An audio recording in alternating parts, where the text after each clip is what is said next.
Live video is starting. I think we are live. I see myself, but actually required. Close unused applications. Okay, let me make sure that we got all video and everything's working here. I'm closing out some applications right now, so go back to this. Experiencing quality. Okay, I think we're live now. We're working good. Hi everybody, Greg D'Amico here. I have a software company called Efficience. We do custom applications. We build specific software needs for clients relative to mobile apps, e-commerce applications, SaaS applications, and things like that. I have been doing that since 2004 when I went to India and set up my own office there. And previous to that, I had an investment firm for a long time and started a mutual fund, then 95, and grew that to quite a bit of success there. In 2000, we had the #1 growth and income fund in the country for 3 and 5 years. And then the world changed and we had scandals after 9/11, after mutual fund, Enron, WorldCom, all kinds of calamities that drove the market down. Well, we had to figure out what to do and ended up selling off that fund group and focus my efforts on doing software, where we saw a lot of the investment theme was around connectivity of the world, and that's how we invested. So seeing the connectivity and software coming together, I saw the need to set up and partner with another person to start a software company. So I've been doing that. I've got some of my own products that I'm working on, along with the custom development stuff and so forth. But that gives you a little bit of background. I like to start out with that so that people get some context to where I would be coming from and so forth is with my experiences as I try to do my best to answer your questions and give you some value. So first question here, we'll jump in. I got quite a few of them today, so let's jump in. Also, let me say that I am a little bit under the weather, so if I seem a little low energy, I apologize, but that's because I'm feeling that way. So we'll try to push through and do what we can to not drinking my vitamin C drink here. So I'll try to push through to get as much output as we can. So Joshua Grant asked the question, when do I need to stop outsourcing and buy the tools, machines to do it in-house? Business description and background of the question. I'm a welding and fabrication business that fabricates a lot of metal products. Our products are powder coated. This is a better way of painting that lasts a lot longer if done correctly. My problem is it's taking a lot longer to get my parts done, 2 weeks, and it's hurting. I feel it's hurting my cash flow. A project that can finish in a week then takes us to powder coat, wait 2 weeks, and then install, deliver, then wait to get paid. The company that does this service is just getting larger. In the past, it would take them 3 to 5 days. The equipment cost around $75,000 for a turnkey. Last year, I spent $20,000 with them. How can I calculate the ROI if I make the investment to bring in-house? What else should I take into consideration? Thanks. Okay, Joshua, really good question. You gave me a lot of detail here to help. A couple things maybe that we need to inquire about, but for the most part, this is a good example of something that businesses are looking at, that crossover between giving it to somebody else and bringing it in-house. And so you're having almost what we would call supply chain issues here, having to deal with the delays and so forth of this company and their demand and so forth. So I would need to ask you, what is the lifetime value of that equipment, or something you need to contemplate? What's the lifetime value of that equipment? Okay, is it a 2-year, 5-year, 10-year piece of equipment, and so forth? With that, I mean, like, say that it's a 5-year piece of equipment. Okay, you're paying them $20,000 a year. Equipment costs $75,000. If it's 5 years, that means you would be paying them $100,000. Then you'd be able to get the work done for around $75,000 with equipment. But then, what are your other costs? So you want to factor a few things in. So you said turnkey. Does that mean that it takes care of everything? Like the insurance, the maintenance for the equipment, any potential person work well, that would be different. So like you want to know those you want to ask those questions, like with insurance, maintenance, and so forth, and then kind of the rent. So rent would be a situation where you have the space right now you to bring this equipment in and to work on this equipment in your current space. You don't have any additional rent, but you would want to factor in if you needed a bigger space and you had to have additional rent, then that should be factored into the equation on what your ROI is. Okay, so then I'd be looking at what are the financing options. Do you have good credit? Can you go out and get this? Can you go out and get this on your own through a bank? Does the manufacturer have a financing option? And that would probably be a pretty attractive option if they did. I would go to them and talk to them about that and see what they would provide to you. You may, like a lot of the car sales company or automobile dealerships, you go buy a car, they got financing through specific banks that will give you attractive prices, and they can make money on that too, but it's low relative to other different banks and different options. So anyway, figure out those numbers because you need those to make the ROI calculation. I'd also look at something to factor in is the tax deductibility of this equipment. You spend $75,000 for equipment. You probably, I'm not an accountant, but you can write off a lot of that or most or all of it first year, or you may want to spread it out over the years depending on with the depreciation schedules. You may want to look at that and see what's most advantageous for you and your financial situation. So what is the other part is the person working on it, okay? You have the ability to get this done in-house. Does that mean you would be working on this, or the existing team you already have, you wouldn't have to hire anybody else? These people could run this machine and get this done and so forth. So those things now to be factored into your ROI equation. And with that, there may be something that I'm missing. Maintenance probably would consist of like if the machines need oil or the servicing from the manufacturer and so forth. You want to look at that to determine do they have a servicing agreement that would be cost effective of you to have.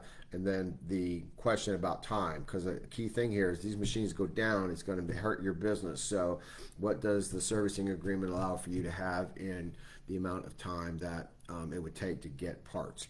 But another key thing to think about here, and from the positive standpoint for you, is that how much more work could you get done? You paid them $20,000 last year, right? And that's because they dragged out like an extra week, and so it delayed you getting work done and getting paid for that work. How much more would you have been able to do on your own, and how much more revenue would you have if you were doing it yourself and you didn't have those delays? So it sounds like you got a pretty good demand for your business. It's not about marketing or getting it, it's about getting it done. And with that, this is a very attractive situation to be in. To me, and the generality that I'm looking at here, okay, so remember, this is generalities for you. It's not saying for sure, but because of some of the assumptions I'm making, I think that this is going to be an attractive option for you to consider buying this equipment. Especially, one of the most important questions is how long is that equipment going to last? If it's like 10 years, for sure, this is a for sure thing. You got to factor the other things, and then you get your return on investment. What you would do is you would factor all these costs in, okay, and then you would divide with your interest and cost into that. You would divide that into there, and you would be able to start factoring in your profitability along with the cost, and then you would start being able to create some return numbers for yourself. Okay? So, but factoring in all those things is the key to this, and making sure that you've got all the costs and you asked all the questions. What's it insurance, what's maintenance, what's the cost for the person working on this, to factor in these numbers and see. And going out and get financing is not hard. People, I get, 3 or 4 emails a week, people wanting to give me money. And I don't want their money, but they're out there. There's a lot of money out there that is chasing a place to be. And so I assume that you'll have good cash flow, or you'll have your business numbers will show the ability to pay for this equipment and pretty easily. So good luck with that, Joshua, and excited for you and this opportunity to control your life, get rid of a supply problem that you're having, and make more money with what you're doing. Okay, so Quade Sturdy asked the next question. Quade asked, when would you consider protecting IP, intellectual property? Business description and background question. As I create more forms, systems to enhance my services, I've had the thought about copyrights and trademarks. I feel as though all the forms I'm making will set me apart from competition. I would love to be able to license out all of these systems and processes when I hit that level. That way, I can help others generate better companies while getting another revenue stream, but not sure if this is common practice with small businesses. Figured it's worth an ask. Thanks. Okay, so when would you consider protecting the IP? It really depends. IP type work or intellectual property, copyright and trademark type work, I should say more specifically, is not that hard to get done and filed, and it's not that cost. Trademarks are a little bit different, but what is interesting here is that what you have is a system in place, a service to provide people these forms and so forth. I wish I knew a little bit more about it so I could dig into some particular examples maybe that would be beneficial here. But I've got a lot of thoughts on this, where I could go. I've tried to patent different software processes and applications in the past, and it's really difficult to get through the patent attorneys or the government patent office. So the copyrights and trademarks you can do somewhat more easily and cost effectively. And if you feel these forms are that differentiated, they should be protected, then I would get that done. Okay. Now, really, the big question to me here is that this system you're putting together, how can you market it? How can you put it out there in a way that's going to be beneficial to others? And that would be in the form of some type of software as a service application, where people would pay you so much money, $100 a month, $50 a month, $250 a month, depending on the value of what you're providing them, and they would get access to your forms that you feel that set you apart and so forth.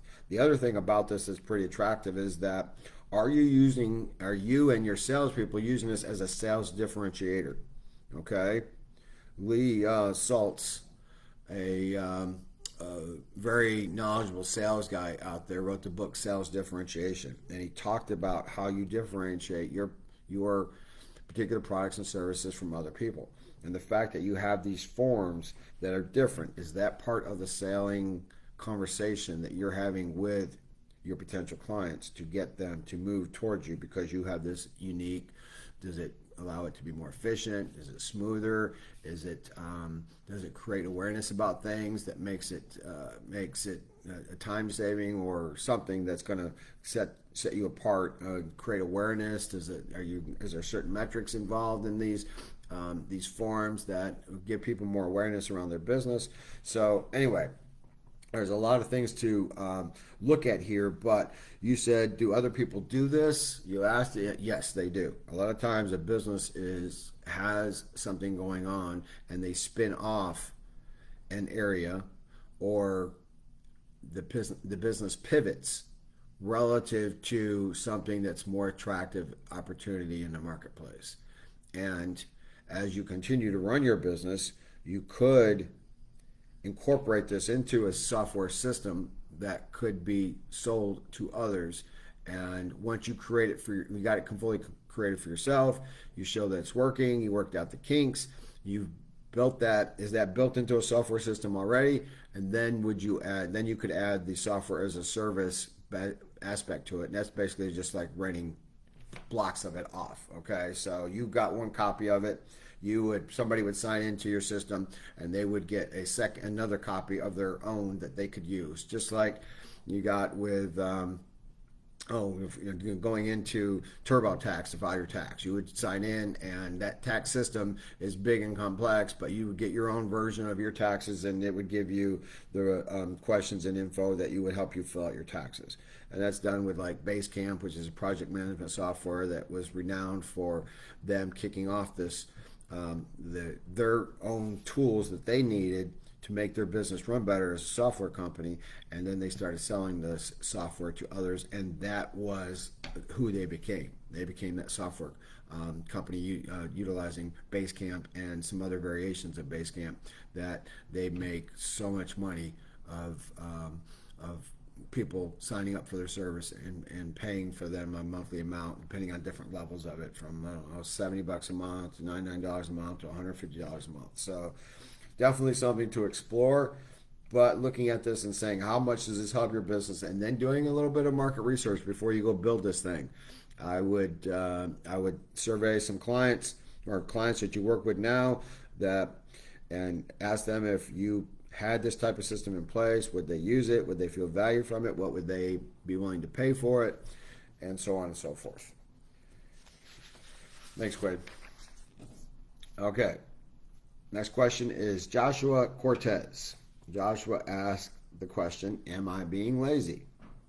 Business description and background, a question. I get more work done working remotely at a Panera Bread or in the car than in my home office that's in my room.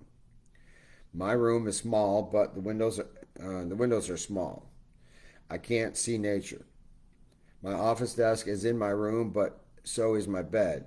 I seem to get more work done when I'm able to stare at nature when I'm in the car or when I'm at Panera Bread. Is there a way to set things up to be more productive? Well, yeah, setting things up, it could mean a variety of things, right? Getting a different type of place and so on and so forth. But to me, it sounds like that your environment that you're in is not, would you say, something like putting off a good vibe for you that makes you feel productive or makes you feel like you want to work and be productive. That when you are in nature at Panera, for whatever reason, you're out and about, you got all that activity going around, maybe it allows you to focus on what you're doing and get more work done than being by yourself, okay, in an environment that is more conducive to sleeping or relaxing or eating or whatever else. So it could be kind of your mindset. Actually, I ran into this last night after a great Valentine's Day dinner with my fiance. We come home and she's like, well, let's watch something. I said, well, do you want to watch it in the in the living room, or do you want to watch it in bed? And she's like, let's watch it in bed. And 10 minutes later, she's asleep. Okay. And so I said to her, as she's falling asleep, I said, see, you want to watch it in bed. The bedroom's conducive for sleeping and other private activities, but not watching TV. So watch TV in a space that's conducive for watching TV. So is that your issue? Maybe that's something that you would help you. Okay. Another thing that could potentially help is some background music. Classical music has been researched heavily that it helps people think smarter, be more productive, a lot of other things around that. So playing some different classical music in your background while you are working at home may be effective to help you get past that feeling that seems to drag you down. Okay. What else is there? So going to nature is always key, and taking breaks are always key. We seem to be built for this window of focus and ability. It's usually about 90 minutes. Okay, an hour to 90 minutes, somewhere in there. Once we reach that time, we need to get up, walk around, go outside, look at something nature. In fact, I have my patio here in my office in Fort Lauderdale. I can go out and sit out on the balcony with the intercoastal and look at the boats, look at the palm trees, look at the water, just soak in an environment, smell the fresh air. the breeze, all that kind of stuff. And that's kind of a resetter, recalibrator for me. So something like that for you. Just get your focus time in and get your breaks and so on. Or get a break in after an appropriate amount of time. And then that may rejuvenate you to be more enthusiastic about your work and not lazy. I don't think you're lazy if you're saying, am I lazy? Being lazy because you're getting work done in these other places, you're just not getting done at home. Home may not be the right environment for you, so how can you change that? Can you get a different home? Has your income grown enough that you can afford a place that would have that have bigger windows, have a better view, and figure out how to make some of those changes. So got to push through until you can't, you got to do what you can now in your environment and push through. If that means being out of your office more so, then go do that so that you can you can grow your business, grow your income, so you can get a better place that's going to be more conducive for your well-being, your mindset, and so forth as you grow as you grow your company and spend the time in a place that's going to be more effective for you. I hope that helps, Joshua. Next question. Kristen Lander. Kristen asks, how do I learn how to run team meetings and at what frequency to build my team and culture? Business description and background of question. I just brought on another coach in my one-to-one nutritional coaching business and aim to bring in several more this year. I want to cultivate an environment of leading, educating, and supporting my team. I've been a solopreneur my entire adult life.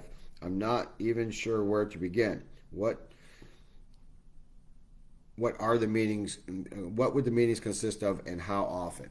Okay, that's a great question because most people don't run their companies effectively in some format, some protocol that allows for engagement and getting the team aligned and going in the right direction. So I would go out and look at the book called Rockefeller Habits by Vern Harnish. Okay, it's a short read, but very effective about how to run your business and why the meetings and things that take place in them should be done. So it goes like this, okay? You look out, as you grow a company, you create a big picture of where you want to go. We call it a BHAG, from good to great. Jim Collins' work that I've talked about a lot over the previous discussions we've had here. And they talk about having this big, hairy, audacious goal that is a liner from way out into the future. It's usually a 10 to 20-year goal, could be 15 to 30-year goal. And that is something that you're trying to get to, that everybody's going in that direction. And then you back that up to like a 3 to 5 year goal, and then a 1 year goal, and then a 3-month goal, and then a weekly and a daily huddle. Okay? So the book will talk about this in the form of building out these meetings and what you should do. So I'd recommend instituting a daily huddle. That could be on the phone, on Zoom, in person, usually stand up. It's a 6 to 9 minute type of meeting. I would start the meeting at an odd number, like our time number, like 9:03 or something like that, which is a catalyst to get people to kind of show up and be there on time and so forth, because of the oddness to it. And what you do in that is you talk about what have we done, okay, what needs to be done, and where are the problems. That's kind of, you can get into a little more detail in the book about this, but he talks about what you should be doing to make sure your team is aligned, and that somebody's not working on something over here that they're having a problem with, that's dragging on, that if they brought that up, that ain't a little bit of problem, somebody else on the team could be like, oh, well, you call this person, you need to do this, or there's a file in the system that if you get that, it'll help you with this, and save them hours or days of work when they're trying to figure out something that could be easily helped by somebody else on the team. So that is huge too. And then you do the weekly meeting. As a weekly meeting is really a catalyst to see where you are in accordance to your quarterly goals. And your quarterly goals are working towards your yearly goals, and your yearly goals are working towards your 5-year goals. So the process of having this is like a weekly, a huddle, a weekly meeting, and then you may have a monthly meeting that is checking on a few things. It's more of like an educational time period for the team. So he talks about that in the book, but and then the quarterly meeting is when you take an all-day meeting where you're planning out what you're going to do that quarter. Okay, and there's strategies and tactics for that, and so on and so forth. But there's another book that you can check out. Cameron Herold is a really meetings. I just want to get the right name of it here. Okay, and meetings turning one of the most. Let's see if I got this here. By Cameron Herold. Yes, it's called Meetings Suck. Okay, by Cameron Herold. And Meetings Suck, turning one of the most loathed elements of business into one of the most valuable. Love that book. It gives you some more insight about what to do in some of these meetings. You don't have to buy both of them. Rockefeller Habits will give you a background, but if you want to get deeper into understanding psychology about meetings and why people really despise meetings, is because you're not accomplishing the things that need to be accomplished, and it frustrates people that their time is being taken when they could be doing something more attractive, so or more beneficial for the company. Anyway, Kristen, I would start there. I dig into that book. It's an exceptional. Vern Harnish was actually one of the founders of EO, the Entrepreneurs Organization. Okay, and Sean is in EO, and he is one of his things of being in EO was a catalyst for him to want to help others and start an Accelerators organization. So Vern sends out a weekly email talking about business things, new practices, new ideas, new books out there, and is very, very valuable resource. His book was a game changer for me to get started into this process of how to run my company and run businesses when I had a full team. So good luck with that. Okay. Jessica Lynn Hernandez. Jessica asked, can you provide direction on how to begin finding investors to fund marketing and manufacturing and a new product I am inventing? Business description and background and question. I spent the last 15 months working on a new product and patent. My current profession, construction executive and general contractor, has no relation to the mentioned idea product. I have spent the last year collaborating on it. It is an electrical device that can service mass commercial spaces like golf resorts, clubhouses, specifically residential and marine industry worldwide. Okay, Jessica Lynn.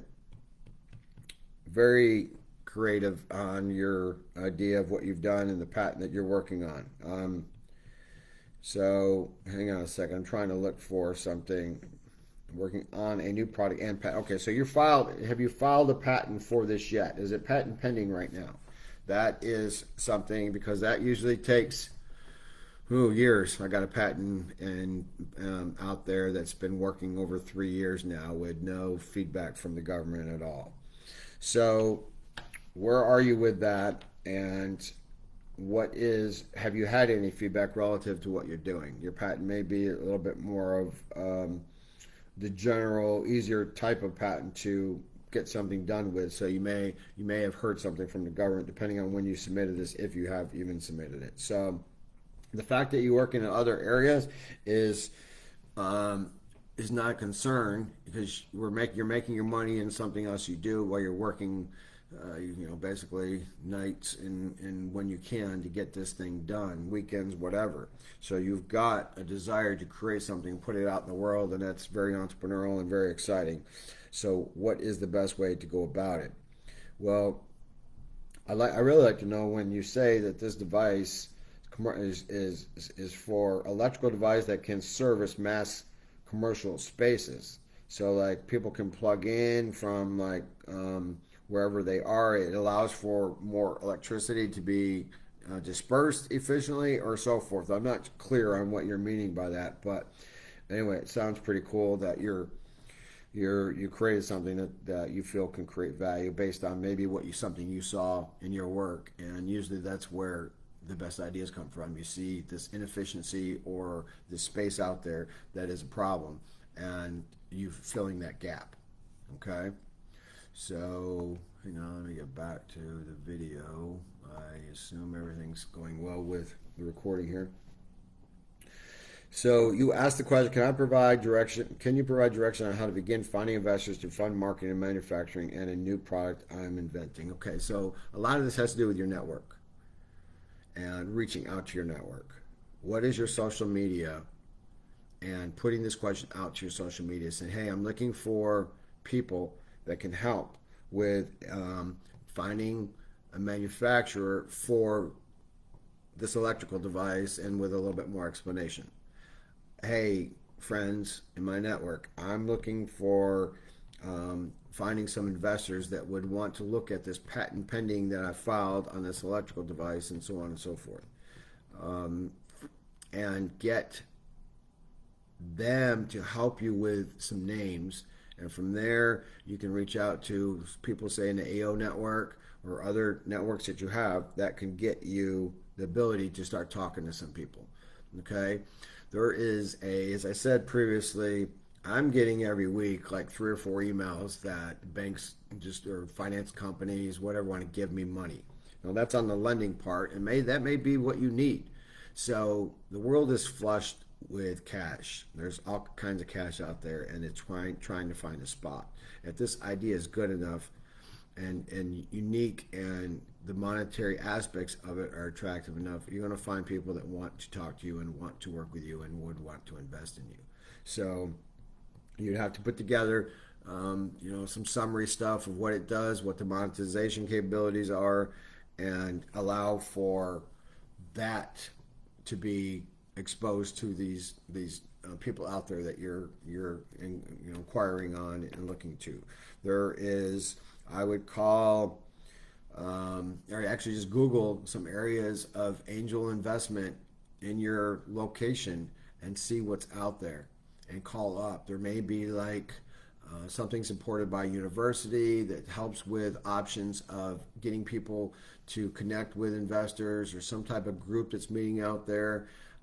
Check on LinkedIn and so forth, and you just like look at your network and look at putting it out there so that you're sending out that vibe of what you're looking for, and that vibe sending out into the universe will help return you finding the right people that you need help with.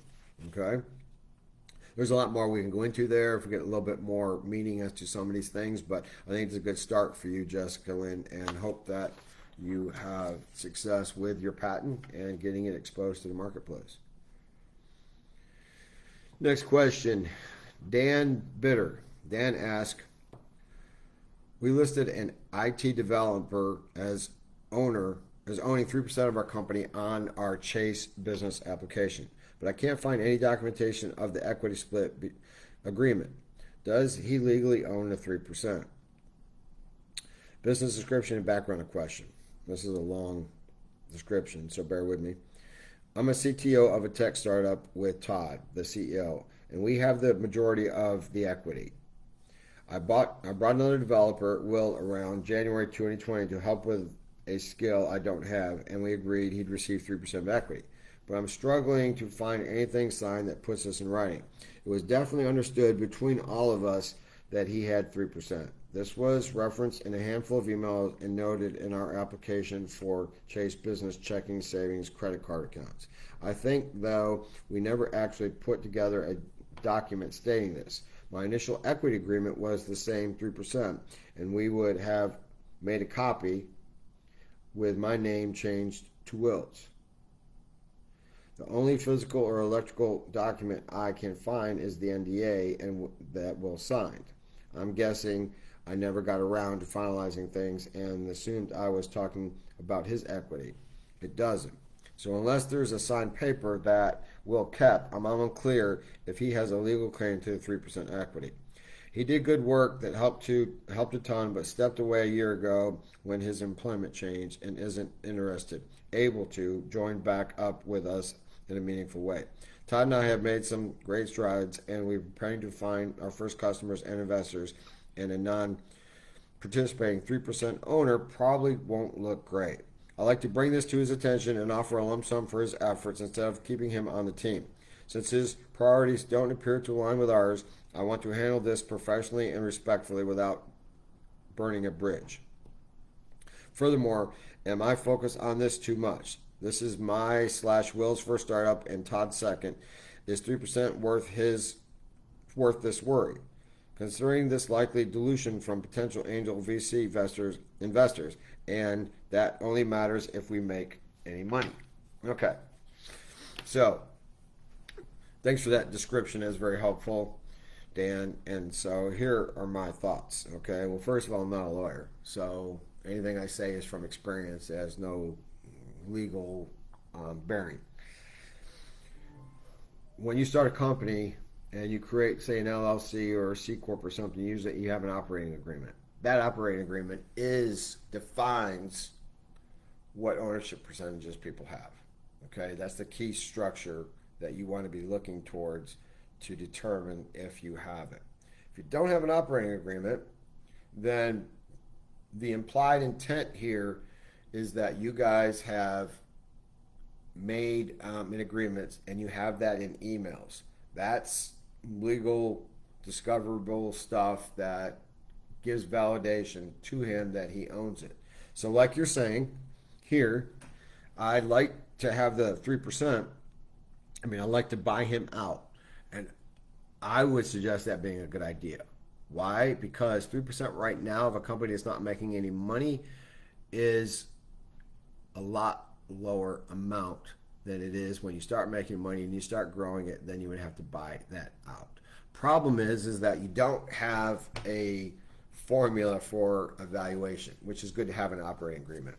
I put them in all my operating agreements that we're going to determine if something happens before the company is sold and a partner is being cashed out for death or for leaving the company or so forth, that we agree beforehand to put into evaluation that doesn't cause the people continuing with the business that much financial hardship that they can't continue the business going forward.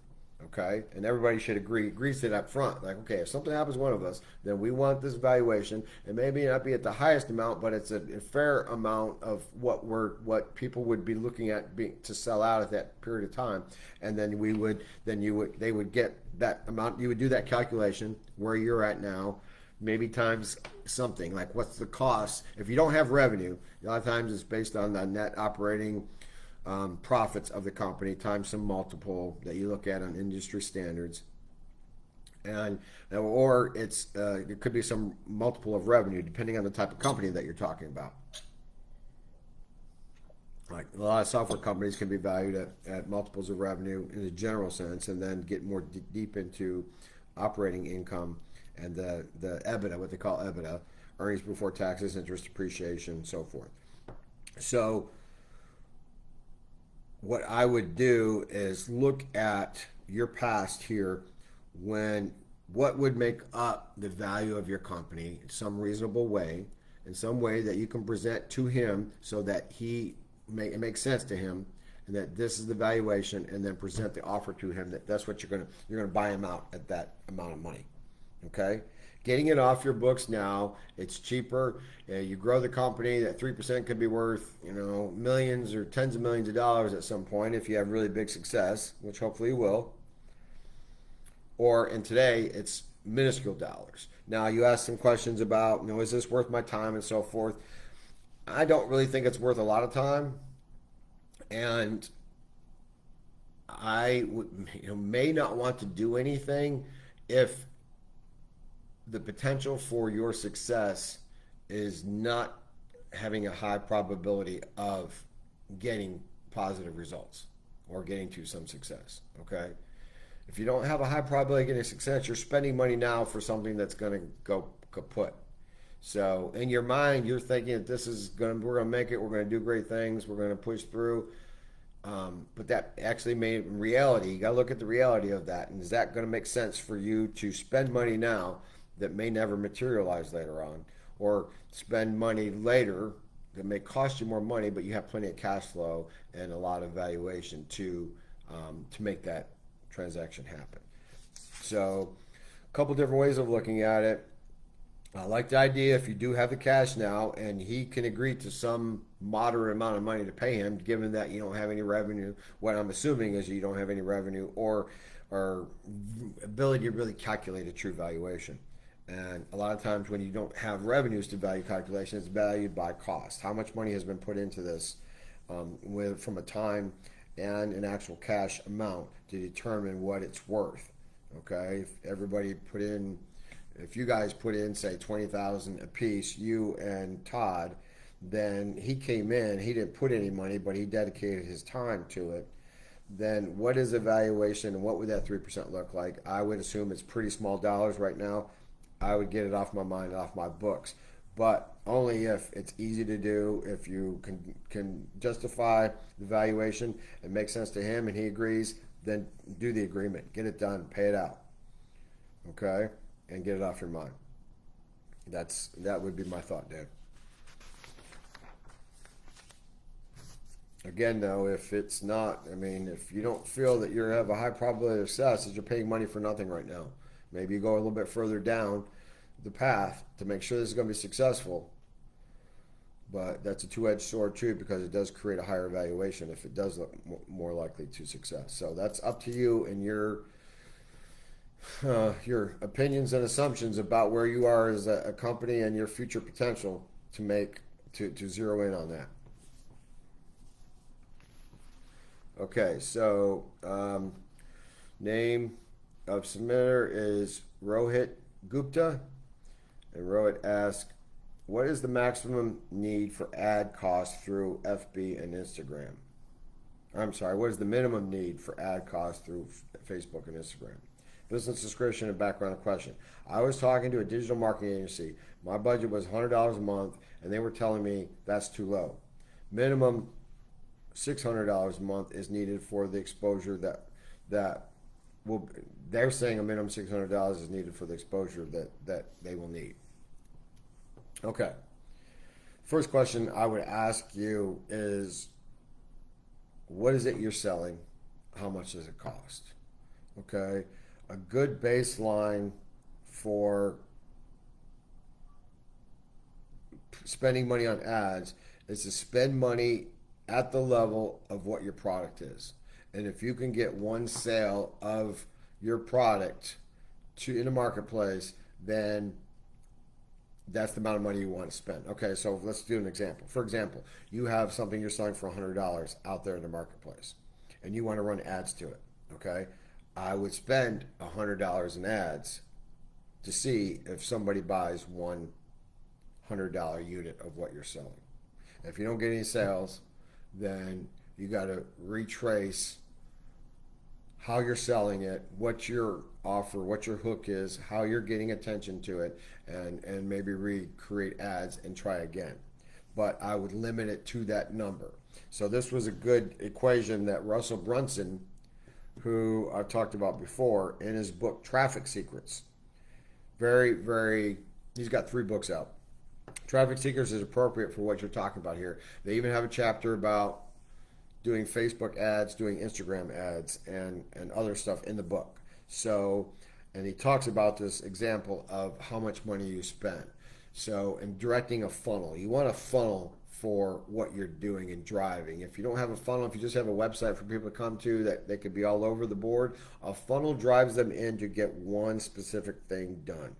Okay, is it capturing their email so you have a contact with them that then leads them down another path of getting them to look at an offer that you have and then getting them to buy that offer. So check out Russell Brunson's book, Traffic Secrets, and he's a major guru. He created what's called ClickFunnels. It's a system where you can build out funnels easily without being technology savvy and allowing for you to go sell a certain product and so forth.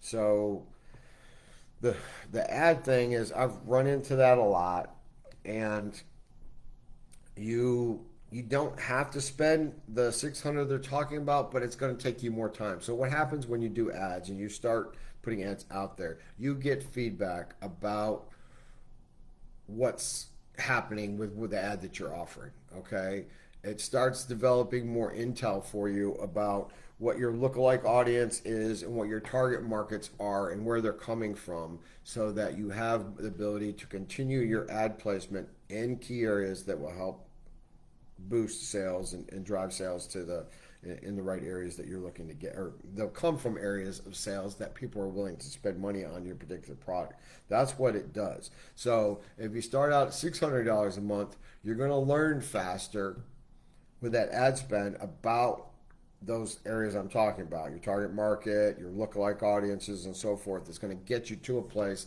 of understanding. But it's not necessary. You can start out 100 if you have time. That money's more important now than the amount of time. Then you could spend the lower amount of money and keep doing these on a monthly basis until you continue to zero in on your respective audience and what is going to engage them at the right levels to get transactions to take place with what you're offering. Okay, Rohit, hope that helps. Check out that book. It's going to be a huge game changer for you in understanding what you're trying to market and launch. Next question is Tiffany Rush. Tiffany asks, how do I develop centers of influence in my business? Business description and background question. I am a new real estate agent, and I've heard developing centers of influence will build your business by having the right kind of people to surround yourself with. So, yes, Tiffany, very important, very key to being out there in the world and allowing your business to grow. And sometimes it'll take time for this to happen, but how do you start doing it? You want to go after the people that can make a difference in your space. And you can take them to lunch.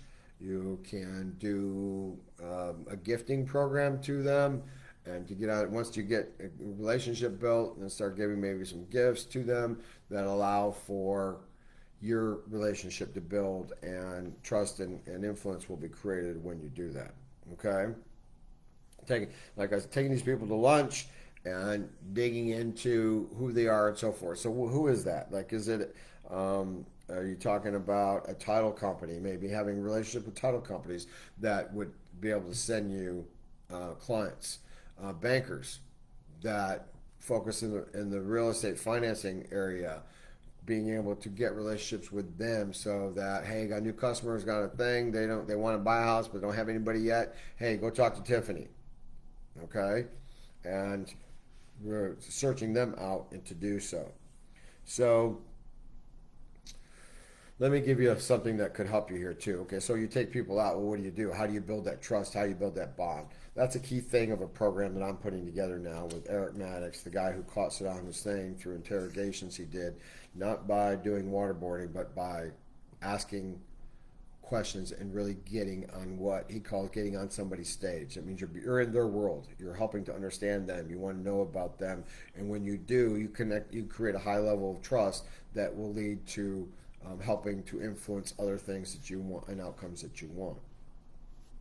So let me give an example of that. Oh, you take somebody to lunch, you found one of these key people that you're trying to build a relationship with, and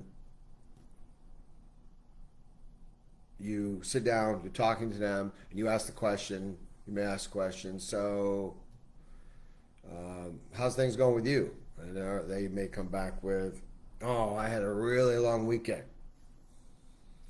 And you're like, wow, really? I did too.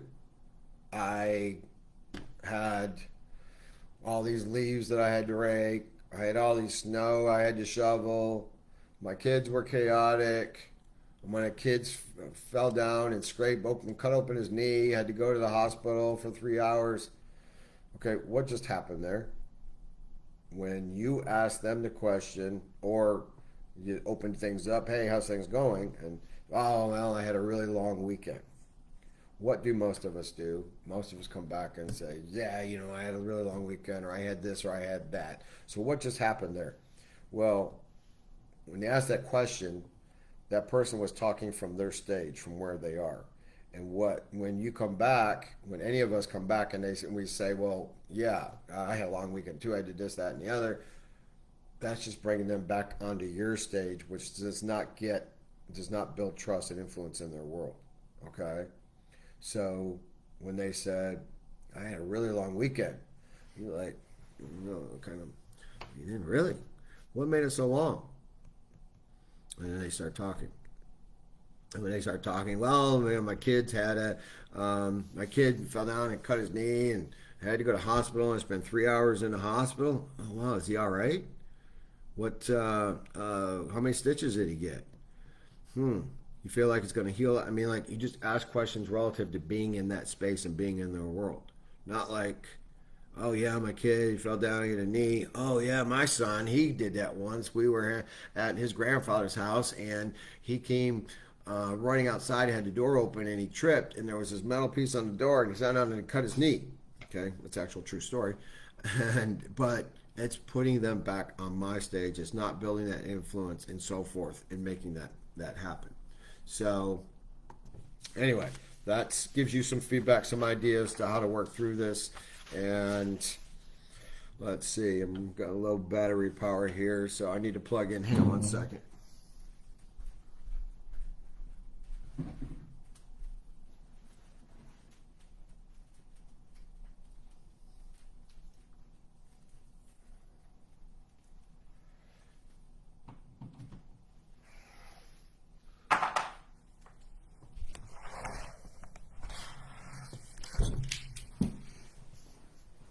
Okay.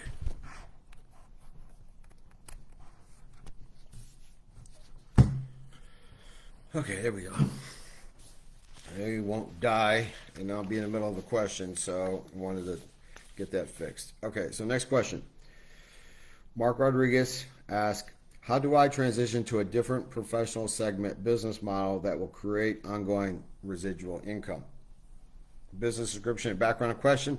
I have seen and I have been an S Corp in the automotive training sector since 2002. I feel stuck in an industry where this is all I feel qualified to do. That is train sales communication in sales and service in auto dealerships. I no longer have the passion and drive I once had. I find myself being one phone call from being out of business and 2 phone calls from being overbooked. During the pandemic, I made investments in podcast equipment and have not generated $1 of revenue from going live on Facebook. Feeling lost and left behind, turning 56 this month, frustrated. Okay. Well, that's a pretty deep question, Mark. Okay, lots here that could be unpacked with some questions to you. If we were having this conversation, I would be asking a lot more questions before kind of getting any experience here. But like, what is it that you like to do? Okay, what is it that does get you passionate? You have this experience in the sales communication and training sales professionals. So what is it that you could do a little bit differently that could tweak this and make it more interesting to you? So that's one way to look at it. And then another way is to, well, what could I do to generate additional income? Have you thought about going out and buying a duplex and creating real estate rental income from that duplex? And do you have the financial cash flow to be able to do something like that? So I would look at that, and that maybe if you push through a few more years, you start getting some real estate or investment property or something like that in place to start creating passive income for you. That could be an option to go down a path, but I think it's a longer one. So that's something you probably should have started working on like 5 years ago, maybe 10 years ago. 10 years is a really good time period that you start this, and by 10 years you've paid down a lot of the debt and the cash flow has increased significantly, that you can live off the cash flow if you start doing this and start building that a real estate portfolio of rental income. So that's something to think about. The other thing you said is that, I mean, why did you go and buy the podcast equipment? Okay, I'd ask you that question because it probably would translate down into some desire that you have, or you thought that you like to interview people, or you like to talk to people, or you saw that so many other people were making money through podcasts and I wanted to create a podcast, and so on. Well, what was the monetization that you had in mind when you created a podcast? You create a podcast, a lot of people will listen to it. If you have good people that you're interviewing and that you can create a demand for it and get or get advertising revenue from it, or go big like Joe Rogan did and get paid $100 million by Spotify to be doing podcasts on their network. So many people want to listen to it. So you did it. It didn't work out. But what drove you to buy that equipment? Did you start? I mean, I'd look at it like this: when something that you wanted to do differently is that, like, you went and bought all this equipment. Well, did you feel that you were going to be good at podcasting? Did you feel like you had a some type of direction or avenue that you could go in that's going to allow you to create money in that space? If you weren't really knowing that question or that answer, then why spend all the money? Why not set it up on a small time basis, start doing some interviews with people that you would do on your phone or something like that, and then play them on Facebook and see what type of audience that they got. So there's just ways to work into potential ideas that you may have about what you want to do that could get you to experience a few different things without a lot of money, that could send you down a different path. So it's hard for any of us to say what are the reasons why we're passionate about something. And it sounds like you've lost a little bit of that, or you sound a lot of passion in for this business. But that can happen over the amount of years you put into it. Like 20 years in there, and it feels like it's the same old thing over and over again. So you may want to try something different. I had an investment firm for 20 years, and I loved it. Great things with it. Made lots of money. But I saw the future as things got bad in the marketplaces. I saw a future of something different, and that I was excited about going and putting together a company that could help create software and tools that are going to make people's lives more efficient. Our core purpose as a company is discovering solutions that makes your life more efficient, or better for all, basically. So that is something to contemplate and work through. And I have to be pretty general on this because I need some more information. But hopefully something there helps you, spark some ideas. Just getting and doing a podcast, there's more to it. But if you do have a real passion around it, then go read the books and talk to the people that have been successful in it and figure out what they're doing successfully and model that and see if you can start turning that around and creating revenue for yourself. Hope that helps, Mark. Okay, down to our last two questions here. And we've got Colin Jarvis Guam asked the question, what are some good places to look for investments? To look for investment, VC list, accelerators. What exactly should I prepare to show potential investors? Pitch deck metrics. Business description and background of question. Pawmates app is an app that connects dog owners near each other like Tinder. I've had some initial traction on new spots and 10,000 downloads in 4 months.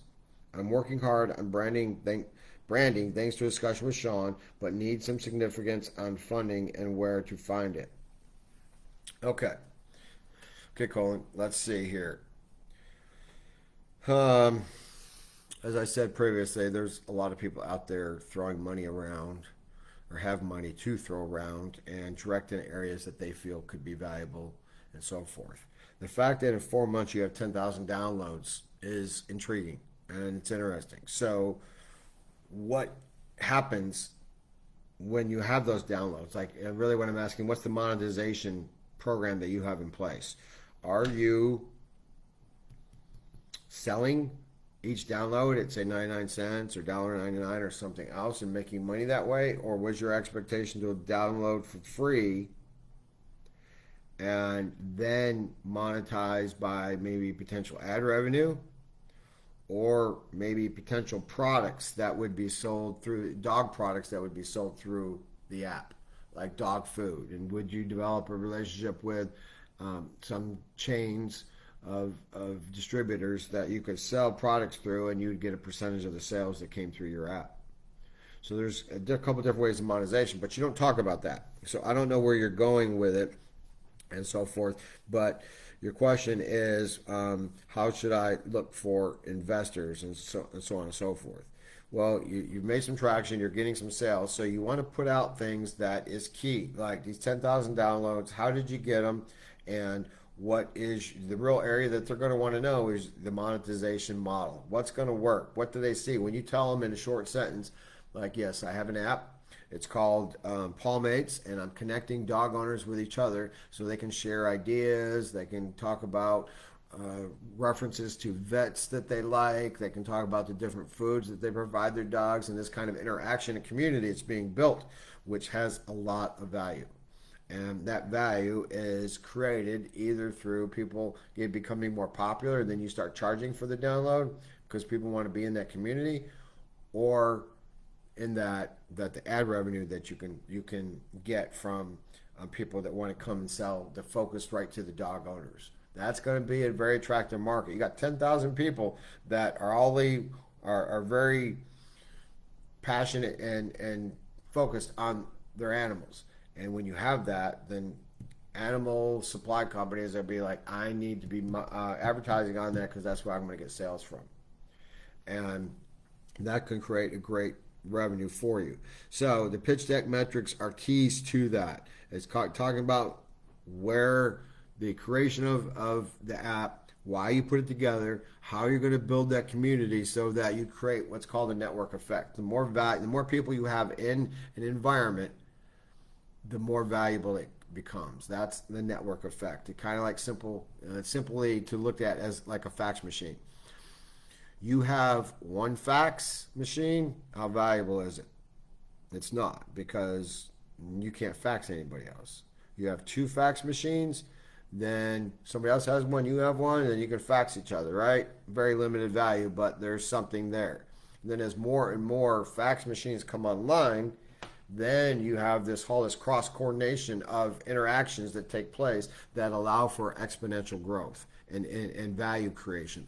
So what is it in that community that you're building that's going to allow those people to be really excited to be there, interact with other dog owners so that they love being in your app? And that's what you're going to be selling in the pitch deck. You're going to be saying that we've created this world for dog lovers or pet lovers to interact with each other, and they want to share and stay in there because they're getting valuable information from each other. And like Facebook didn't create content before. We all created the content to make Facebook super rich. Okay, we put our ideas and our thoughts and our activities and our travels and so on and so forth into Facebook, and that creates content that people want to see what other people are doing, and it made Facebook super rich. So when you create content in here that's going to make these pet lovers want to share, tell stories and so forth, you're going to create a lot of value, and that's the type of stuff that you want to talk about relative to these investors. So now, where do you find them? As I said before, the previous question, it's key is your network. Okay, put this out to people. Always be asking people, hey, I'm looking for investors. You know any investors? I'm looking for some angel. I'm looking for some VC money. I'm looking for these things that can help grow my business. There's also ways to borrow money to help grow this business, and that may be a smaller cost of capital than it is by getting an equity investment into your company. So something to consider there.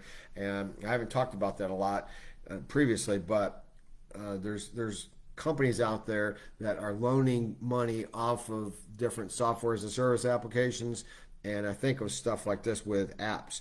So you may want to explore the ability to borrow money at a lower cost to your future return potential than it would be to giving up equity ownership in your endeavor. Okay, I'd put it out on your social media, and I would be asking that question to people. Hey, I'm looking for investors. Anybody out there know somebody that does angel investing? Maybe give them a little bit more of an idea of what you're looking for, if it's a sum of money or the type of partner you're looking for, somebody you want to invest, or VC type stuff, so that you can start scaling this thing. But really, it's around the magic of what these investors will see when you talk to them. And once you get in touch with them, it's making sure that you have that right monetization model in place so that they see the attraction and the money potential that an app like this will do. So great idea. Love what you're doing. The fact you got 10,000 downloads in 4 months is super impressive. So leverage that. Talk to people. Get it out there in your network. Ask AOers about it and see if they can help. Reach out to your local areas in the community. Like I said in the previous one, Google a university in your area and see if they're doing anything to help out startup companies, or just type startup company financing or startup company help in your local area in the Fort Lauderdale area where I am, or in whatever city you are, and see what kind of results that, and then call these people, ask them questions, tell them what you're doing, tell them that if they could reach out, they know people, and that network gets smaller and smaller, and then once you start really drilling in and you have the ability to really get focused in a smaller world. It's like, we always talk about, hey, it's a small world when you hear this person knows this person, or this person that I met, somebody else met him that you work with too, and so forth. Well, that kind of happens in all of our communities in a way when you start really drilling into knowing people who can help you. Last question. Cody Henderson asks, how do I get above barely enough? So I think it'd be more clear when I asked the business description background. It seems that when I was an employee, my paycheck was barely enough. But now I'm a business owner. I'm making more money in business than I've ever seen, but I'm barely making it. Why is this? Okay. We're going to get into some deeper aspects here by answering this question, and we're also going to look at it from a business perspective. So let's start with the business side of things here. Cody, I would figure out this is something that I'm good at. I have a finance background and a minor in accounting, and I love numbers. I love looking at the numbers to see what things are going on inside a business to help to create more efficiencies, or areas that you're spending money on that you don't need to be spending money on, or if you spend more money on them, it's going to create more revenue for you. So just analyzing what your income statement looks like. Where's your revenue coming from, and what are your expenses right now, and what opportunities do you have to create efficiencies to make your profitability increase so you feel like you're making more money, and you are making more money, so that you can reinvest and actually have the income and the resources that you're using to have a better life. So that is kind of key. I'm looking at key metrics that drives your business, okay? And then just asking a lot of questions about the need for each respective thing in your business. So an example, it just happened past day. I got an email from one of my server companies, Oracle. I have a server with Oracle that is used to do some of the work of projects that we get. Well, come to think about it, they said, hey, did you pay this month's invoice and then last month's invoice? And so they just prompted me to kind of take a look at it. By doing so, I paid last month, and they just sent me the invoice this month and so forth. So they're kind of messed up in the processing of their invoices.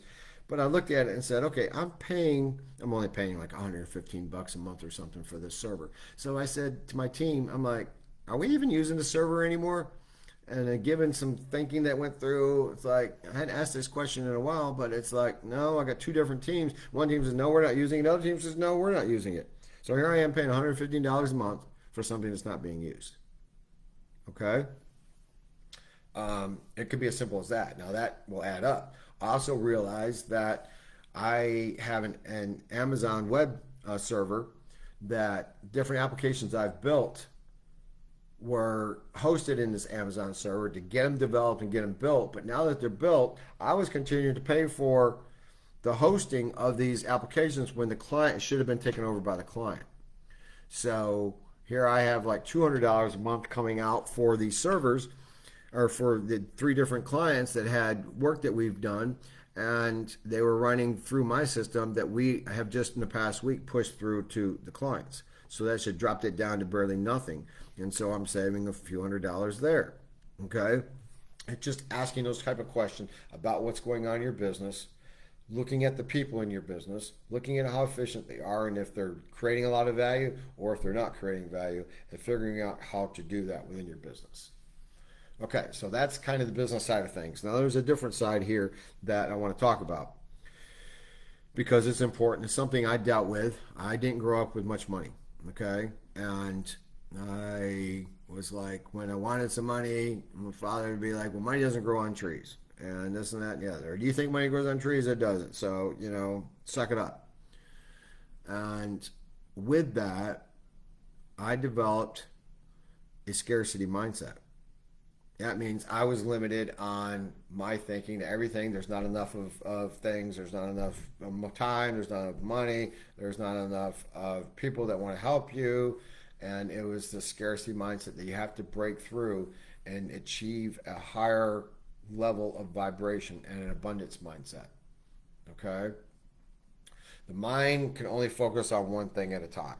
A lot of people say, well, then I'm good at managing different things, but you still are only focusing your mind on one thing at a time. Even though you may be looking at different things, you may just be looking at them quickly. So yeah, I can task manage here and there and move all over the place, but you're only focusing on one thing at a time. And when you do, what is that you're focusing on, and what vibration are you putting out to the universe to tell you? If you have that scarcity mindset, you're always thinking things as being not enough, whatever there. You're vibrating at scarcity. What the world is going to bring back to you is a scarcity world. Okay? You're going to have less money, less time, less of resources. Just everything's going to be tougher. So how do you deal with that? Well, as I said, your mind can only focus on one thing at a time. So if you're focusing on more of an abundance mindset, that all the money's out there that I need, I just need to get access to it. The world is a great place. There's all kinds of sunshine. There's all kinds of air. You look for these things in an abundant world that's out there that you feel grateful for, and creating gratefulness around those things that you have abundance helps start creating a higher level of abundant vibration that will lead you to more abundance. Okay, it's kind of it's esoteric, but it works. And I would start thinking of yourself and being in a mindset of gratitude, that when you start practicing gratitude, you may want to get a journal and you start writing out every day. Hey, list 5 things I was grateful for today. And when you start thinking about what you're grateful for, you're not always chasing the next thing. It's always this never ending world. When you have gratitude, you have like an ending spot. I am grateful right now for this beautiful day I have, for the place that I live, for the friends that I have. And even though you may not have a lot of money to be grateful for right now, when you create that grateful vibration, or you create abundance vibration through being grateful, you will have things that open up to your world. More clients, making more money per service you provide. It's just other people showing up in your life that want to connect you with other people. These type of things will start happening when you start exploring the idea of getting out of a scarcity mindset and into a more of an abundant mindset. Now, I don't know you, so I don't know if that's the case here, but based on the question, when we start saying that, oh, my life is always tough. I can never, nothing goes right in my life. I'm always, the bills are always more than I have to pay. When you think like that and you talk about to the universe like that, you are telling the universe that it's scarce and it's going to continue to show up scarcity. Okay? When you go out to pay for, say, dinner, and you're writing out that credit card or however you're paying, and you're like, God, I can't spend that much money. It's too much money. I shouldn't have spent it, blah, blah, blah. Or you're like, you bring that out. I am excited and grateful to pay this organization for this great food that I have, and I'm going to give them, this person that served us did such a good job, I'm going to give them an extra special tip because I'm abundant and I have the money to show that abundance to the world. So anyway, something to contemplate. It's something to contemplate for everybody, actually. And it took me a long time to learn it. You know what? And I still default back to a scarcity at times. Even though I'm so aware of this and I think about it regularly, I still default at times because I was so programmed when I was young that it's always continuing to think about it and break that and practice my gratitude.